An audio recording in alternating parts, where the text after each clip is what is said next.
기도하겠습니다. 사랑의 하나님, 감사드립니다. 우리를 자격 없는 우리를 정말 주님의 크신 은혜와 사랑과 긍휼로 또 하나님 자녀 백성 삼아 주셨습니다. 그 은혜를 늘 기억하면서 조금이라도 그 은혜에 보답하는 삶을 살 수 있도록, 하나님의 사랑에 강권되는 삶을 살 수 있도록 주님께서 저희들을 친히 붙잡아 주시고 인도해 주시옵소서. 하나님, 신앙생활 하면 할수록 하나님의 이 큰 사랑을 더 실감 있게 경험하며 살 수 있도록, 감사와 기쁨 가운데, 감격 가운데 신앙생활을 할 수 있도록 주께서 역사하여 주옵소서.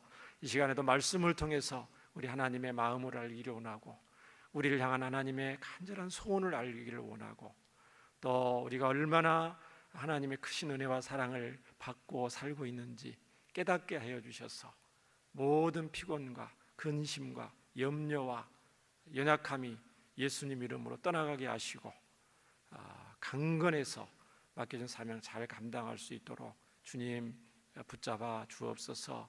귀한 말씀이 온전히 가감없이 드러날 수 있도록 종을 불쌍히 여기시고 붙들어 주옵소서. 예수님 이름으로 기도합니다. 아멘. 오늘 하나님의 말씀 설교 제목은 하나님의 소원인데요, 정확하게 말하면은 레위기에 나타난 하나님의 소원입니다. 레위기에 나타난 하나님의 소원은 레위기 성경의 중요한 말씀이기 때문에 이 레위기에 나타난 하나님의 소원이 다르고 요한복음에 나타난 하나님의 소원이 다르고, 그게 아니죠. 하나님의 말씀은 창세기부터 계시록까지 동일한 소원이거든요.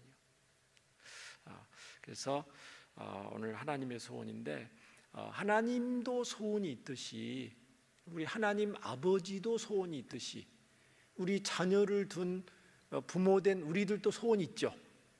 자녀를 향한 우리 부모님들의 소원이 있단 말이죠. 여러분 다 있으시죠? 저도 있습니다. 늘 기도할 때마다, 부모라면 우리 자녀들을 위해서 기도할 때마다 그 소원이 있어요. 여러분 각자의 소원이 무엇입니까? 기도할 때마다 정말 간절히 바라는 소원이 있을 건데, 불신자들은 자기 자녀들을 위해서 우리 자녀들이 잘 먹고 잘 살았으면 좋겠다, 오직 건강했으면 좋겠다, 그게 소원이겠죠. 훌륭한 사람 됐으면 좋겠다.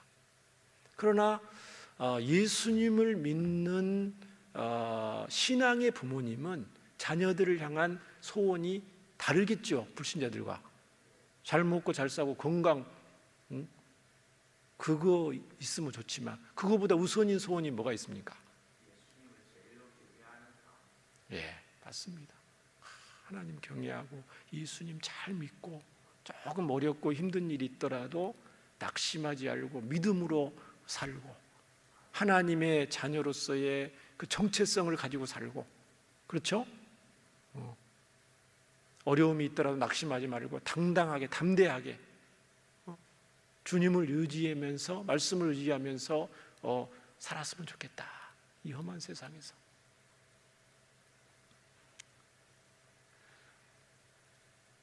우리 권사님 아들 산이가 왔어요. 산이가 수요 저녁 예배 자기 학원 다니고 왔는지 모르겠어요. 혼자 꼭 와요. 갈 때는 엄마가 데리러 오는지 모르지만, 기도하면서 난 자녀니까 좀 다르고, 우리 산이를 볼 때마다, 또 우리 다음 세대 우리 자녀들을 볼 때마다 정말 그렇습니다. 높은 사람 되고 부자로 살고 잘 먹고 잘 사는 거, 그거보다도 하나님을 경외하면서 예수님 잘 믿고 살았으면 좋겠다, 그 소원 있죠? 그 우리 하나님의 소원을 저와 여러분이 닮은 거예요.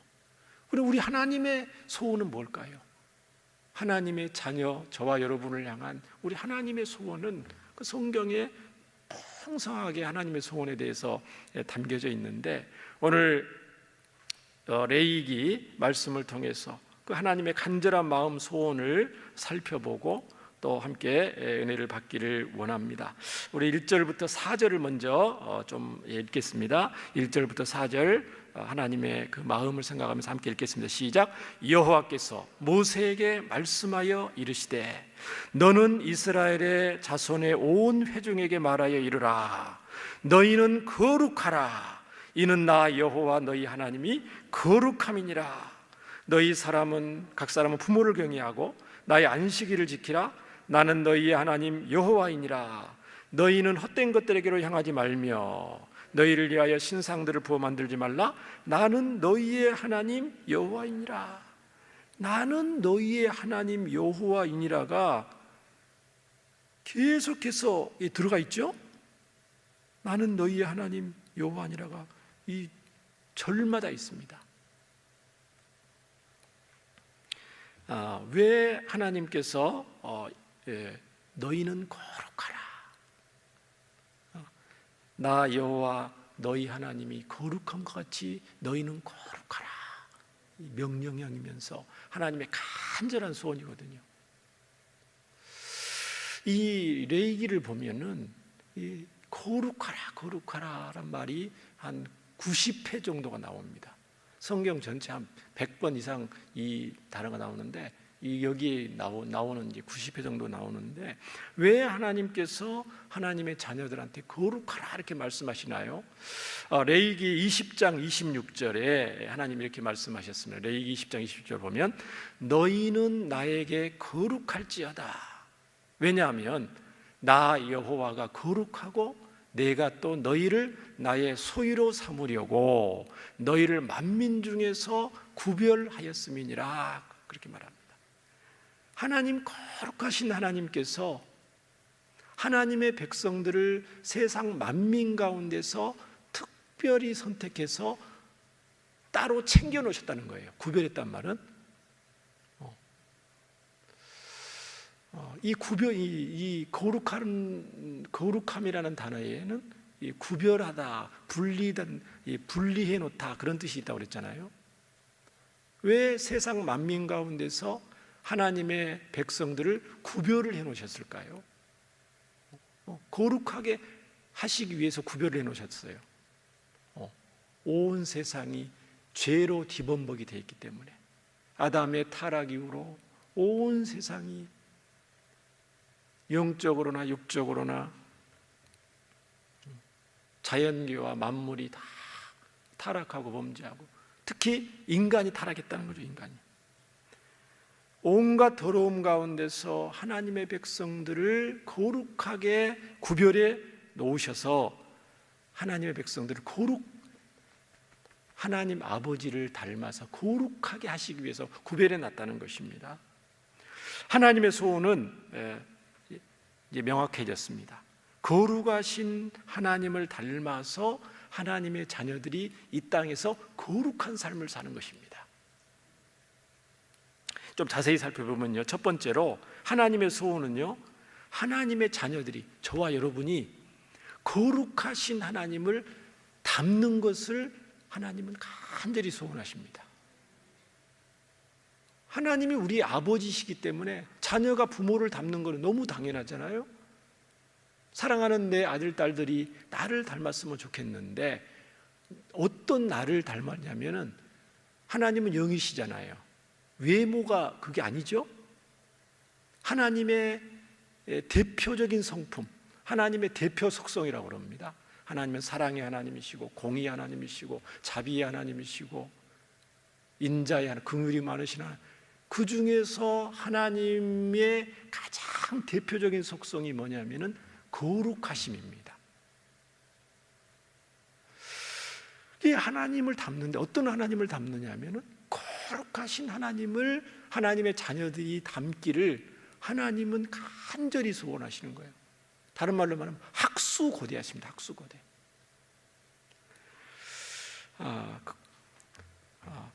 너희는 거룩하라. 하나님 이렇게 말씀하시는 거거든요. 너희는 거룩하라. 이 말에는 무슨 의미가 있습니까? 너희는 거룩하라. 그러면 하나님의 언약 백성들이 지금 거룩하단 말이에요? 아니면 거룩함에 미달됐단 말이에요? 거룩하지 않는 상태에 있다는 거죠. 거룩함에서 하나님이 기대하는 기대치에 지금 훨씬 미흡하다는 거예요. 세상 만민 가운데 특별한 백성으로, 하나님 백성으로, 언약 백성으로 불러주셨는데, 하나님의 백성으로 불러줬는데도 하나님 보실 때 아주 지금 부족함이 투성이에요. 그래서 나를 닮아서 너희는 거룩한 하나님의 백성들이 되어야 된다, 이렇게 말씀하시는 거거든요. 인간적으로 이 사람은요, 본질적으로 아담의 범죄에 의해 부패, 내면이 부패했죠. 부패한 본성을 가지고 태어납니다. 그래서 예레미야 말씀 같은 경우는 만물보다 거짓되고 부패한 것이 사람의 마음이라고 그랬죠. 우리 자신을 봐도 너무 실감하고, 또 뉴스를 봐도 사람들이 하는 행동들, 악한 것들, 우리가 뉴스로 종종 들리잖아요. 어떻게 사람이 악하면 부모님에게 저렇게 할 수가 있을까? 가족들에게, 자녀들이 할 수 있을까? 약한 동물들에게 저렇게 할 수 있을까? 그렇죠? 정말 입에 담기 힘들 정도로. 세계 뉴스를 봐도 어떻게 저렇게 잘 사는 나라들이 전쟁을 일으키면서, 잘 사는 나라가 욕심 가운데 1년 동안이나 전쟁을 하면서, 그렇죠? 수많은 젊은이들이 죽고 가옥이 무너지고, 이야, 어떻게 저렇게 악할 수가 있을까? 무엇 때문에 저렇게 그렇게 악한 전쟁을 지속하고 있는가? 정말 우리 인간이 얼마나 부패하는 것을 알 수가 있습니다. 이 하나님의 자녀들이 이 하나님의 그 소원에 미달된 상태에 있는 거예요. 거룩하지 못한 상태에 있기 때문에 하나님의 소원은 어떻게 하면 우리 자녀들을 거룩한 나의 자녀로 만들 것인가, 그게 하나님의 온통 관심사입니다. 나를 닮은 거룩한, 이 세상에서 구별된 거룩한 자녀로 만들고 싶은 그 마음이, 그 하나님의 그 열정이, 다른 말로 하면 하나님의 그 열심이 성경 곳곳에서 불붙는 듯 타오르는 것을 볼 수가 있습니다. 그 하나님은 그런데 우리 하나님의 소원은, 그런데 하나님으로부터 부름을 받은 하나님의 자녀들의 입장은 또 어떤 입장입니까? 아까 말했던 것처럼 본질적으로 부패하고 타락해서 스스로는 거룩에 이를 수가 없어요. 스스로는, 그렇죠? 스스로는 거룩할 수 없고 부패하고 타락한 본성을 가지고 있는데, 그런 자녀한테 하나님은 거룩하라, 너희는 거룩하라, 내가 거룩한 같이 너희는 거룩하라, 이렇게 말씀하시는 거거든요. 그럼 어떻게 보면 하나님이 너무 하시는 거 아닌가? 우리가 거룩하기 싫어서 거룩 안 하는 게 아니고 거룩할 수 없는 존재거든요. 부패하고 타락, 스스로는. 그런데 우리 하나님은 너무너무 사랑이 많으시고 너무너무 인격적이시고 너무너무 좋으셔서 스스로는 거룩할 수 없는 하나님의 자녀들이 거룩할 수 있도록 그 길을 열어주시고 방법을 알려주시고 기다려주시고 그렇게 해주신다는 거예요. 그러니까 레위기를 보면 그 하나님의 마음이 이제 담겨져 있는데요, 하나님은 너무너무 거룩하시면 더 이상 거룩하실 수 없는 분, 거룩의 그 자체 되신 하나님께서 하나님의 백성들이 거룩한 하나님을 닮을 수 있도록 그 방법을 제시해 주시는데, 레위기 전반부에는 거룩한 예배를 통해서 하나님을 만날 수 있도록 해주세요. 거룩한 예배를 통해서 거룩하신 하나님을 인격적으로 만나게 되면 하나님의 자녀들이 하나님을 점점 닮아가서 거룩한 삶을 살 수 있는 소원을 갖게 되고, 삶과 인격이 변화가 돼서 일상 삶에서, 실제 삶에서, 하루하루 삶에서, 이 땅에 살면서 거룩한 삶을 살 수 있는 힘을 얻게 됩니다. 그러니까 하나님의 자녀가 스스로는 거룩할 수 없지만 거룩하신 하나님의 임재를 강력하게 체험하면 체험할수록, 거룩하신 하나님의 빛을 더 많이 받으면 받을수록 그 자녀가 거룩한 삶을 살 수 있는 힘을 얻게 된다는 거예요. 그래서 하나님이 만나줘야 되잖아요. 그렇죠? 하나님 만나는 방법이 예배를 통해서 만나는데, 구약 시대는 제사를 통해서 만났어요. 그러니까 우리가 생각하는 그냥 하나님은 그냥 거룩하신 분이지, 이렇게 하면 실감이 안 나거든요. 수치로 제시한다고 하나님이 어떻게 거룩한 거에 이게 감이 옵니까? 안 오죠. 그래서 하나님이 얼마나 거룩하신 분인가를 우리에게 알려주시는데, 그 레위기를 읽어보면 하나님이 얼마나 거룩하신지를 알 수가 있어요. 그래서 하나님께 나아갈 때, 하나님의 백성이라도 하나님께 나아갈 때 그냥 못 나갑니다. 그래서 레위기 전반부에 보면은요, 자, 거룩한 제사를 통해서 나가는데, 자, 첫 번째 레위기 1장 1절부터 3절부터 보면은 제사법이 나와요. 5가지 제사법이 나오는데, 그 5가지 제사법 중에 자, 간략하게 이 의미는, 자, 첫 번째 번제가 있어요. 번제, 소제, 화목제, 속제제, 속건제가 있는데, 자, 번제를 보면 스크린에 제가 부탁을 드렸습니다. 이 번제라는 것은 태울 번자거든요. 영어로도 태우는 이 제물인데, 이거 뭐냐면 제물을 태우는 거거든요. 소나 양이나 염소를 가지고 와서 머리에 안수하고, 그 다음에 잡아서 피를 다 제단에 쏟아서 붓고, 그 다음에 내장을 갈라서 내장에 더러운 기름이라든가 똥이라든가 이런 것들 다 제거하고 각을 뜨기도 하고요. 그 손질한 그 제물을 제단 위에다가 완전히 태우는 겁니다. 완전히. 이거는 뭐냐면은 우리 자신을 하나님께 완전히 헌신하는 걸 의미해요. 우리는 하나님의 것입니다. 나는 하나님의 것입니다. 저는 완전히 하나님께 복종합니다. 제물이 완전히 타버리듯이 나의 삶 전체를 하나님께 완전히 드리는다는 그런 의미거든요. 이 번제라는 거는. 이거는 뭘 의미하냐면 예수님의 대속 사역을 예표해요. 구약에 있는 모든 이런 제사 제도는 예수님의 사역을 예표하는데, 예수님의 온전한 희생과 헌신과 복종을 예표합니다. 예수님이 완성하면 더 이상은 번제 안 드려도 돼요. 그러니까 우리가 번제 안 드리고 있잖아요. 원래는 우리는 예배 올 때마다 원래 이렇게 번제 제사를 드려야 되는 거기는 더 이상 안 드려도 돼요. 두 번째 또 제사법이 있는데, 그거는 뭐냐면은 소제라는 것이 있어요. 소제. 그렇죠? 소제는 뭐냐면, 소자는 힐소자거든요. 근본 소자거든요. 곡식 가루가 하얘니까 소자를 썼는데, 소제라는 거는 곡식으로 이렇게 제사를 드리는 거거든요.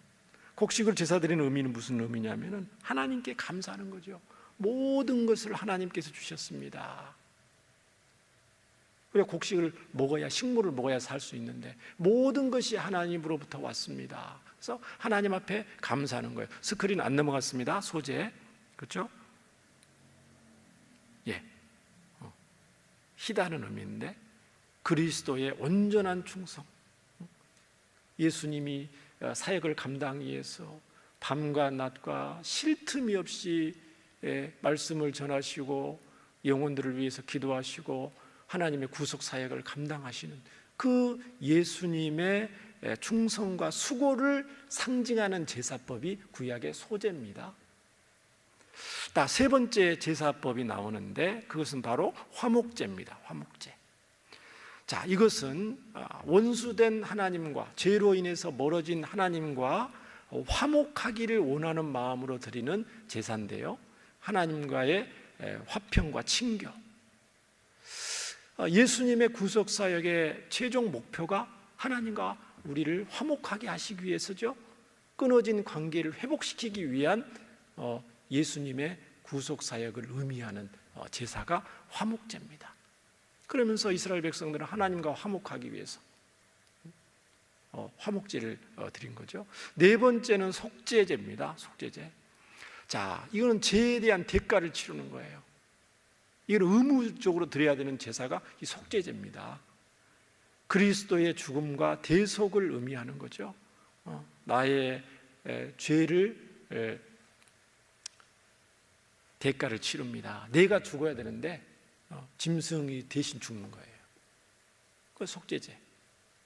그 다음에 마지막으로 속건제입니다. 이거는 뭐냐면은 일상생활을 살면서 하나님의 백성들이 실수를 하는 거예요. 하나님 앞에 실수하기도 하고 사람들한테 잘못하기도 하고 살면서 짓는 죄에 대한 용서를 바라는 마음으로 하나님 앞에 드리는 제사가 속건제입니다. 이거는 뭐냐면은 예수님의 구속으로 인해서 하나님의 모든 공의가 충족됐다. 잘못할 때마다 원래 벌을 받아야 되거든요. 그런데 잘못할 때마다 벌을 받으면 살 수가 없으니까 예수님이 이 속건제 제물이 되셔서 하나님의 모든 공의를 충족하시고 과거와 현재 미래 모든 죄를 용서하시는 하나님, 예수님 죽으심으로 예수님 때문에 우리는 더 이상 이 속건제도 드리지 않아도 되는 그런 은혜를 받은 겁니다. 그 구약에 있는 모든 제사법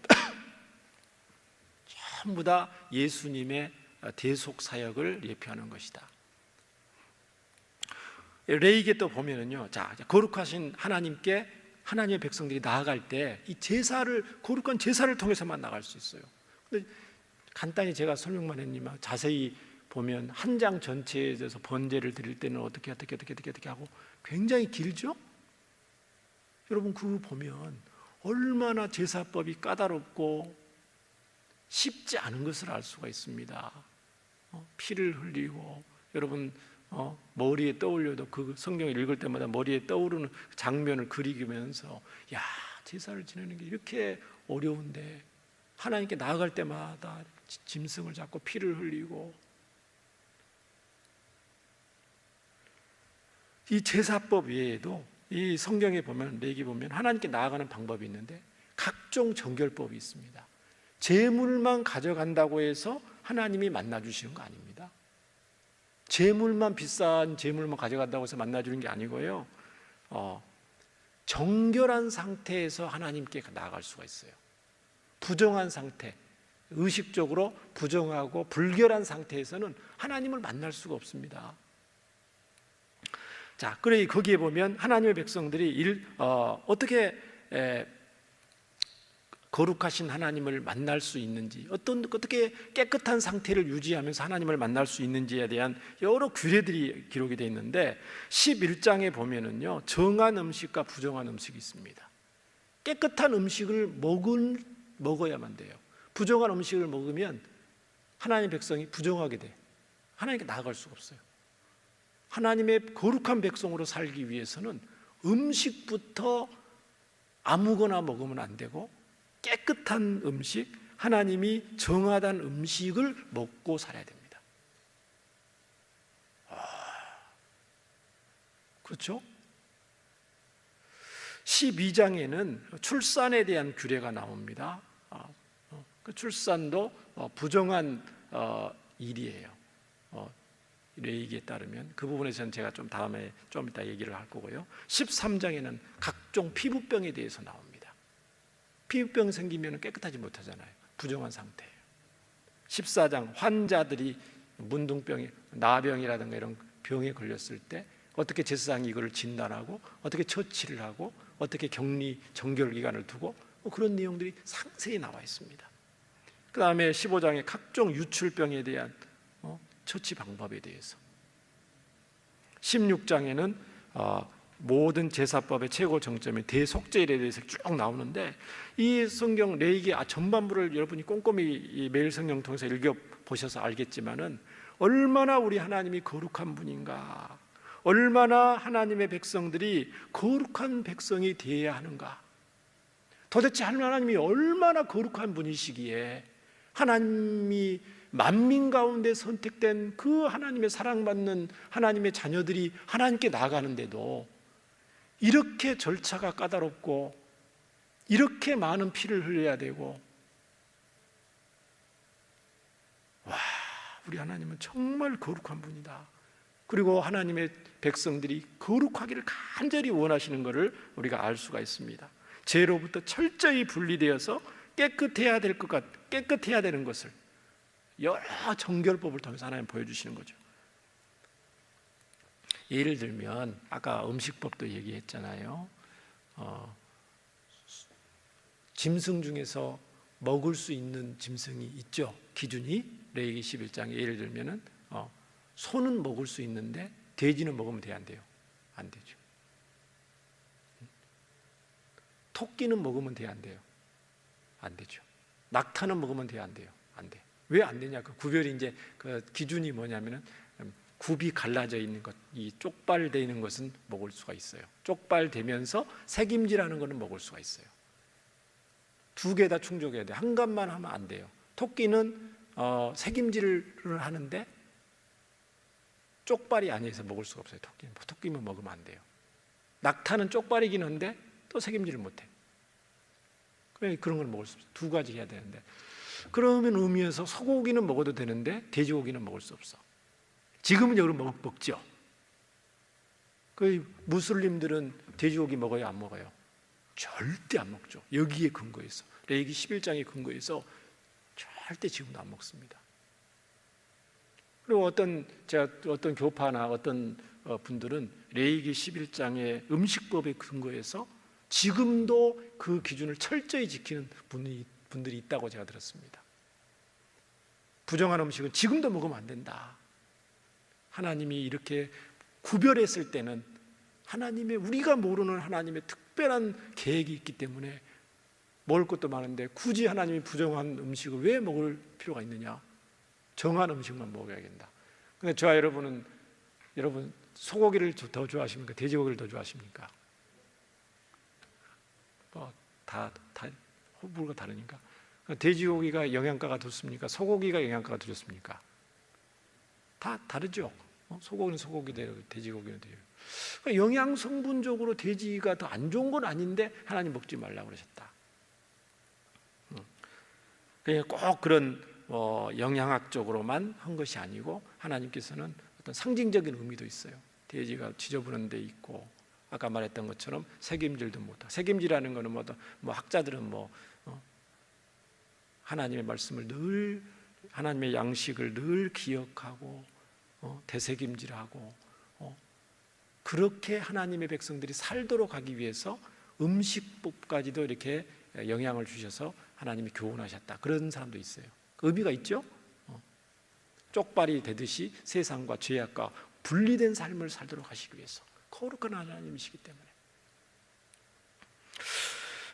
하나님의 백성들이 부정하게 되는 여러 원인들이 있어요. 아까 말했던 것은 질병이 걸렸을 때 부정하게 돼요.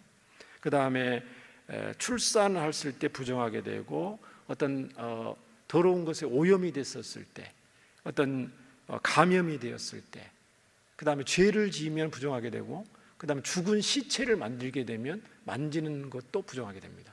의식적인 부정함인데 다른 건 다 이해가 돼요. 시체를 만들면 부정하게 된다. 그것도 좀 이해가 되고, 어떤 질병에 감염됐으면 좀 부정하니까 좀 이해가 되고, 그렇죠? 그런데 왜 출산을 부정하게 봤을까? 그게 좀 의아하더라고요, 저는 읽을 때. 여러분은 좀 의아하게 생각 안 했어요? 출산이라는 것은 자녀를 낳는 거잖아요. 그렇죠? 우리가 이 땅에 태어나기 위해서는 반드시 출산이라는 과정을 통해서 태어나게 되는데 왜 출산이 부정하냐 이 말이죠. 하나님 보실 때.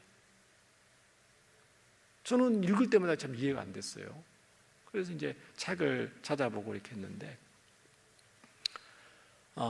원래 출산은 왜 의아하게 생각이 되냐면, 하나님이 처음에 타락하기 전에 생육하고 번성하여 땅에 충만하라, 하나님의 명령이거든요.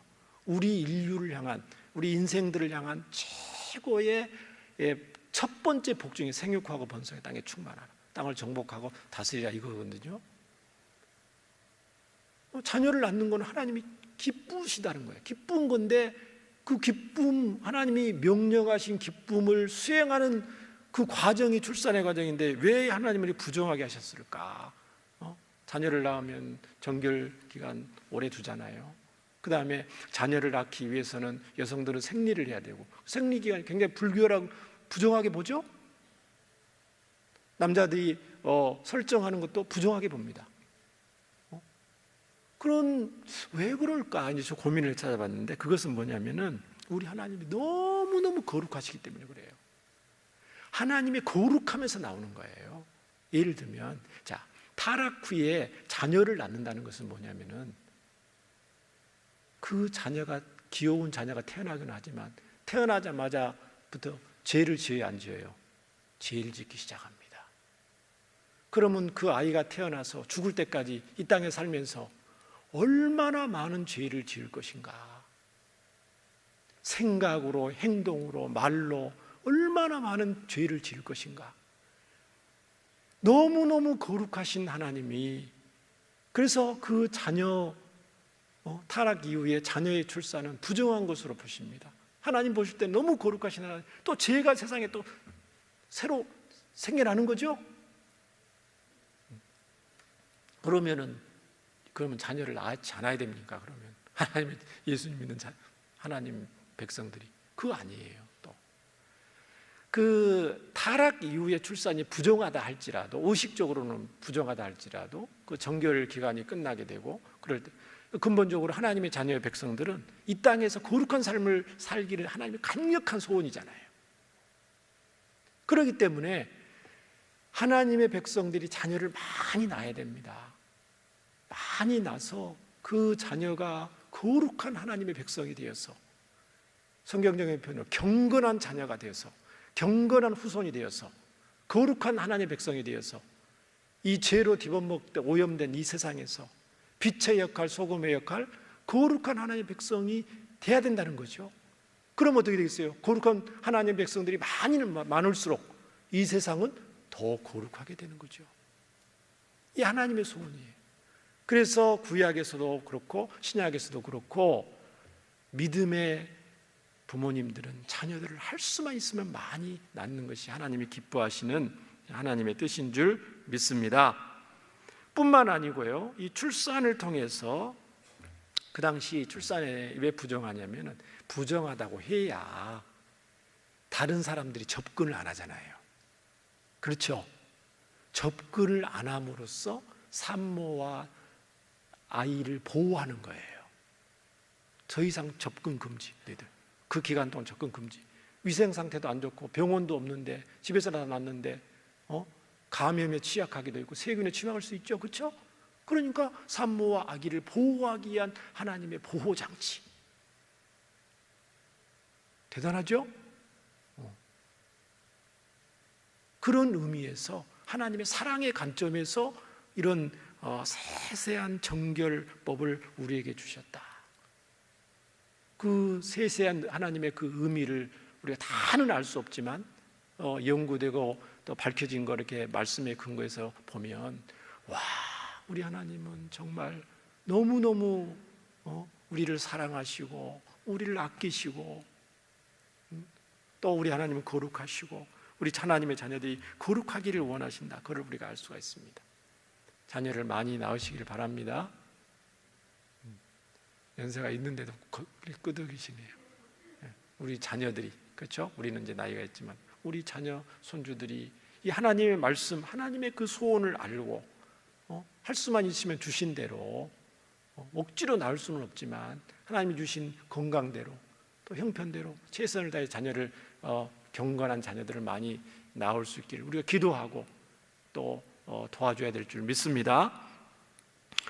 오전 예배는 그렇게 했어요. 영적인 자녀를 많이 낳읍시다 인사를 했었어요. 그렇죠? 우리는 이제 육신적인 자녀도 중요하지만 영적인 자녀, 불신 영혼들을 구원해서 한 영혼이라도 거룩한 하나님의 자녀로 세우는 것이 그 하나님의 간절한 소원이고, 그 하나님의 간절한 소원이 저와 여러분의 소원이 되어야 될 줄 믿습니다. 하나님을 사랑하면 사랑할수록 마음에 태신자를 많이 품게 되고, 임신을 하는 거죠. 영적인 임신. 부부가 사랑해야 임신을 하듯이 하나님을 사랑하면 사랑할수록 그 영혼을 위한 영적인 태신자를 품게 되고, 태신자가 많이 있게 때가 되면 하나님께서 아름다운 영적 자녀들을 저와 여러분에게 주실 줄 믿습니다.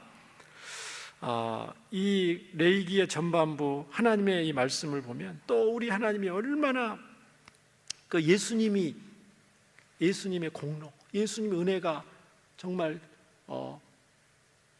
크고 놀라운지를 알 수가 있어요. 왜냐하면 구약의 제사법 들으면 전부 피 나오거든요. 피가 너무 많이 나오거든요. 피 흘림이 없는 즉 사하심이 없느니라, 그렇게 나와요. 구약의 제사법을 히브리서에서는 뭐라고 말하냐면은 히브리서 9장 22절을 넘어가고요, 히브리서 10장 14절에 이렇게 돼 있어요. 히브리서 10장 14절에 그가 거룩하게 된 자들을 한 번의 제사로 영원히 온전하게 하셨느니라. 예수님께서 거룩하게 된 하나님의 자녀들, 하나님의 거룩한 자녀들을 한 번의 제사로, 구약에는 매번 나올 때마다 제사 지냈잖아요. 그런데 예수님은 십자가에서 한 번 제사로 효과가 얼마만큼 있어요? 영원한 효과를 얻으셨다는 거예요.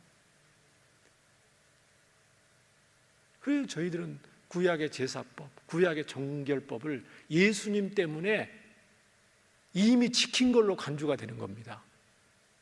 정말 은혜죠.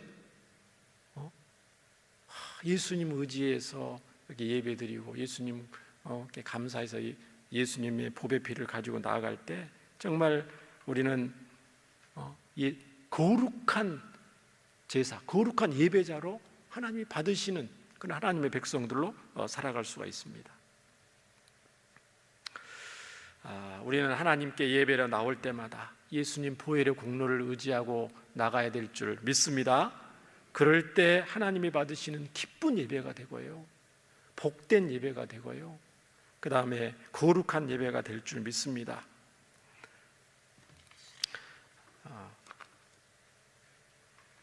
두 번째 하나님의 소원은 이제 예배를 거룩한 예배뿐만 아니고 예배의 삶도 거룩하지만 일상의 삶도 거룩한 삶을 원하시죠? 뭐 예배 따로, 삶 따로, 예배당에 있을 때 따로, 집에 있을 때 따로, 그거 아니죠. 교회에 있을 때 경건한 척하다가 직장에서는 세상과 똑같이, 그거 아닙니다.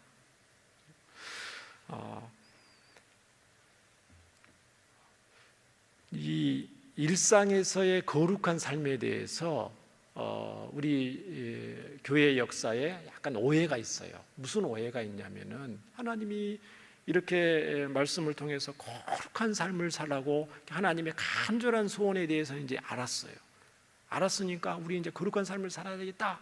그럼 어떻게 거룩한 삶을 살 것이냐 고민을 많이 했는데, 가만히 보니까 거룩한 삶을 살기 위해서는 더러운 것을 멀리하라고 말씀했으니까 더러운 것을 피해요. 그래서 죄인들을 멀리합니다. 경건한 사람일수록 죄인들을 멀리해. 랍비들, 바리새인 서기관들 죄인들을 멀리하죠. 그렇죠? 예수님 당시에도 죄인들을 멀리하죠. 왜 죄인들을 멀리하는 이유가 있어요. 거룩한 하나님의 자녀로 살아고 그랬으니까 죄인들을 멀리해요. 이방인들도 멀리하고 부정한 건 멀리하고요. 그 다음에 거룩한 삶을 살기 위해서 수많은 시행세칙을 정해서 뭐를 만지면 안 된다, 뭐를 먹으면 안 된다, 철저하게 지키는 삶을 살았습니다. 분리 구별된 삶을 살았죠. 중세시대 때 세상을 떠나서 수도원에 깊이 들어가서 하나님과 교제하고 기도하고 세상과 완전히 분리된, 제약된 세상과 사람들과 어울리지 않는 거죠. 경건한 사람들끼리 끼리끼리 모여 사는 거죠. 십자군 전쟁을 일으켜서 성지 예루살렘을 탈환한다는 방법을 일으켜서 이교도들을 전부 이 세상에서 몰살시키면 더럽고 영적으로 의식적으로 부정한 이교도들을 다 몰아내면, 이 세상에서 몰아내면 거룩한 땅이 될 거다, 그런 생각을 한 거죠. 어리석은 생각. 하나님이 하나님의 마음과는 다른 생각입니다. 거룩한 삶이라는 것은 그런 삶보다는 거룩하신 하나님을 마음의 중심으로 모시고 하나님 말씀 따라 사는 삶이 거룩한 삶인 줄 믿습니다. 예수님이 또 그러셨기 때문에 죄인들을 멀리하지 않으신 거예요. 예수님이 죄인들과 밥을 먹는다고 예수님이 더러워집니까? 절대 아니죠. 물리적인 분리를 통해서 거룩한 삶을 유지하는 것이 아니고 하나님의 의도는 영적인 의미거든요. 영적인 영향력으로부터 우리가 분리된 삶을 사는 것이 거룩한 삶을 사는 거거든요. 그러니까 돼지고기 먹는다고 부정해지는 게 아니에요.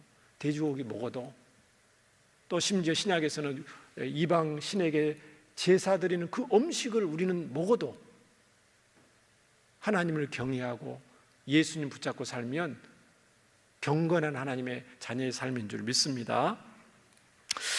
로마서 12장 1절에 그러므로 형제들아 내가 하나님의 모든 자비하심으로 너희를 권하노니 너희 몸을 하나님이 기뻐하시는 거룩한 산 제물로 드려라. 이는 너희가 드릴 영적 예배이라.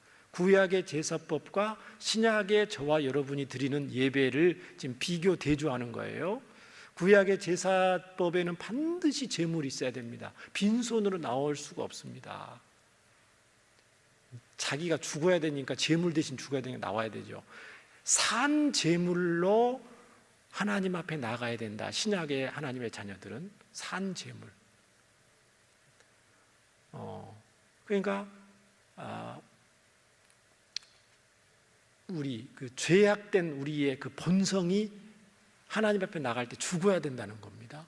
제물이 죽었던 것처럼 우리 안엔 죄악된 본성이 죽어야 되고, 그 대신 죽으면 움직이지 못하잖아요. 살아 있어야 되잖아요. 살아 있다는 말은 뭐냐면은 우리의 지식과 우리의 감정과 그 다음에 우리의 의지를, 이걸 이제 전인격적인이라는 표현을 쓰는데, 지식과 감정과 의지를 총동원해서 하나님 앞에 나아가는 거예요. 예수님 앞에 온전히 순종하는 거예요. 그게 영적인 예배라고 하나님은 말씀하십니다. 예수님께서 그런 삶을 친히 사셨죠. 그 레위기와 비교를 해보면 레위기의 후반부에 보면 이렇게 돼 있어요. 자, 이방인들의 가증한 풍속을 따르지 말아라. 실제 삶 가운데서 근친상간하지 말아라, 인신제사하지 말아라, 동성애를 하지 말아라, 각종 이방 풍속을 따르지 말아라. 아주 지침이 자세히 나와 있습니다. 사형에 처해야 되는 엄격한 죄들도 멀리하죠. 부모를 욕하지 말아라. 부모를 거역하면 사형, 간음하면 사형, 접신하는 사람, 무당하는 사람 사형. 그렇죠? 동성범죄 이런 것들은 엄격하게 사형으로 처리해라 이렇게 말씀합니다. 또 21장에 제사장이 여러 가지 성결 규례들, 각종 절기와 제도들이 계속해서 나오면서 하나님의 백성들의 일상에서 어떤 삶을, 거룩한 삶을 살아야 될 것인지 세세하게 나오는데, 우리가 일상생활에서 거룩한 삶을 살기 위해서 그 법들을 일일이 지키지는 않습니다. 왜? 그거를 지키지 않아도 예수님을 따라가면 그 모든 구약의 율법을 지키는 것으로 간주가 됩니다. 우리가 도덕법을 무시하는 건 아닙니다. 의식법과 제사법은 예수님을 통해서 우리가 안 해도 되고, 도덕법은 지켜야 되거든요. 구약의 도덕법은 신약에도 똑같이 지켜야 됩니다.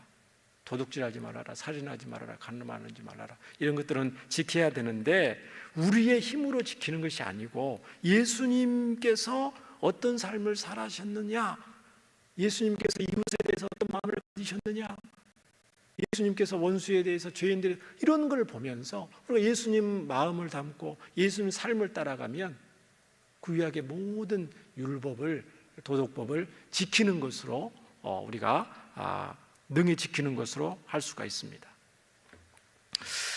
시간이 없어서 골로새서 3장 12절 14절을 보면 한 절만 말씀만 보겠습니다. 골로새서 3장에, 자 보세요. 너희는, 자, 신약에 이제 우리 거룩한 하나님의 자녀들에 대해서 말하는 거예요. 하나님께서 너희는 하나님이 택하사 거룩하고 사랑받는 자처럼, 우리는 하나님의 사랑을 받고 거룩한 하나님의 백성인 것처럼, 자, 거룩한 삶이 어떤 삶인 것에 대해서 자세히 설명해 주셔요. 긍휼과 자비와 겸손과 온유와 오래 참음을 옷 입고, 이게 거룩한 삶이라는 거예요. 긍휼이 많은 삶, 사랑이 많은 온유한 삶, 또 누가 누구에게 불만이 있거든 용납하는 삶, 용서하는 삶, 그도 14절에 사랑하는 삶. 이런 삶이 누가 사셨죠? 예수님이 사셨죠. 예수님을 따라 사는 삶이 거룩한 삶을 사는 것이라고 분명히 말씀에 구구절절히 많습니다. 이게 굉장히 많습니다.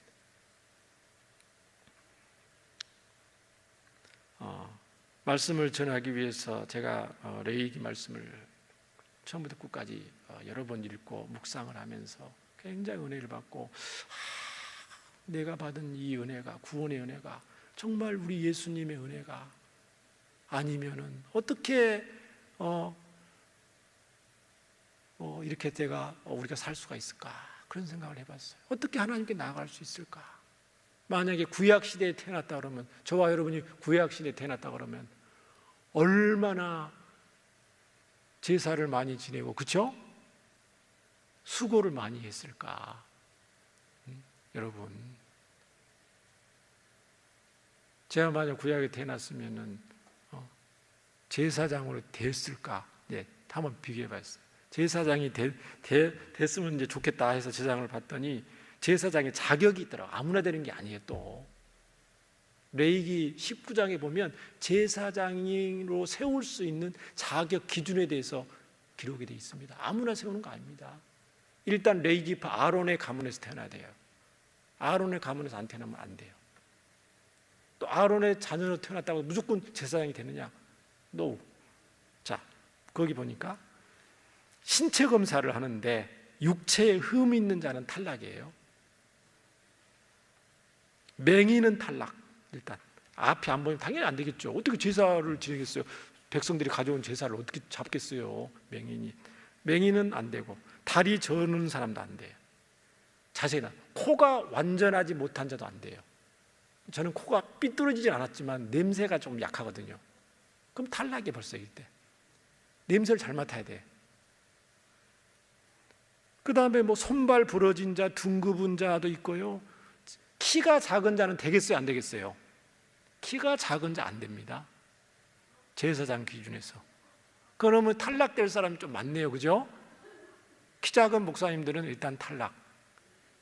구약시대에 태어났다고 그러면 이제 키를 얘기했는데, 키가 작다는 것은 육체적으로 뭔가 좀 부실하단 말이거든요.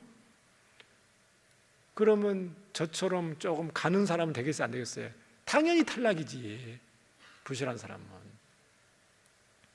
탈락되는 게 벌써 여러 가지 많이 나옵니다. 시력이 안 좋으냐, 안경 졌으니까 탈락, 그렇죠? 습진 버짐이 있는 자도 탈락입니다. 피부병 있는 사람은 탈락이라는 거죠. 알레르기 있는 사람 탈락. 야, 그러면 정말 그래서 이게 제사장이 되어서도 쉽지 않은데 제사장 자체 되는 것도 이게 쉽지 않구나. 아무나 되는 게 아니구나. 그런데 신약 시대의 말씀은, 신약의 말씀은 우리를, 저와 여러분 뭐라고 말씀하겠어요? 예수님 덕분에 저와 여러분은 거룩한 백성이요, 왕 같은, 뭐라고 그랬어요? 제사장이요. 신약에 있는 모든 하나님의 자녀들은 거룩한 백성일 뿐만 아니고 왕 같은 제사장이다 그랬어요. 예수님 덕분에. 여러분 전부 제사장입니다. 누구 때문에? 예수님 덕분에. 정말 여러분은 정말 복을 많이 받았어요. 그래서 우리가 신약 시대에도 구약 시대만큼의 그 제사의 그런 것은 아니지만, 예배를 드릴 때마다, 공예배를 드릴 때마다, 셀 예배를 드릴 때, 어느 곳에서 예배를 드릴 때마다 예수님의 보혈의 공로를 의지하고 예배를 드릴 때 우리가 하나님이 받으시는 거룩한 예배가 될 줄 믿습니다. 그럴 때 하나님이 우리에게 은혜를 주시고 거룩한 마음을 주셔서 일상생활에서도 세상과 구별된 거룩한 하나님의 백성으로 살게 하실 줄 믿습니다. 이 크신 예수님, 이 놀라운 은혜를 받은 저와 여러분 다 예수님 때문이라 기억하고 만나는 사람마다 가는 곳마다 이 구주 예수님 자랑하고 여러분이 만난 예수님을 담대하게 증거하는 복된 성도가 되시기를 주의 이름으로 축원합니다. 우리 말씀을 생각하면서 우리 함께 기도하기를 원합니다. 은혜와 사랑이 많으신 하나님 아버지 감사합니다. 정말 말씀을 볼 때마다 우리가 얼마나 하나님의 놀라운 은혜와 사랑을 받아 살고 있는지 우리가 알 수가 있습니다. 말씀의 거울에 비교할 때, 비춰볼 때에 정말 부족하고 허물 많은 것임에도 불구하고 우리 하나님은 정말 예수님의 보배 피로 우리를 거룩한 하나님의 백성으로 삼아주시고 거룩한 하나님의 백성으로 살 수 있도록 때마다 일마다 또 은혜를 주시고 또 말씀으로 붙잡아 주시고 또 성령으로 함께 하시고 하나님 우리를 인도하여 주시니 감사드립니다. 거룩한 예배를 통해서 또 일상생활 삶을 통해서 거룩한 삶을 살아갈 수 있도록 주여 인도해 주시고 하나님의 소원에 또 합당한 삶을 살아갈 수 있게 하셔서 하나님의 복을 또 나눠주고 베풀어주는 복된 하나님의 거룩한 백성 되게 하여 주시기를 원합니다. 예수님 이름으로 기도합니다. 아멘.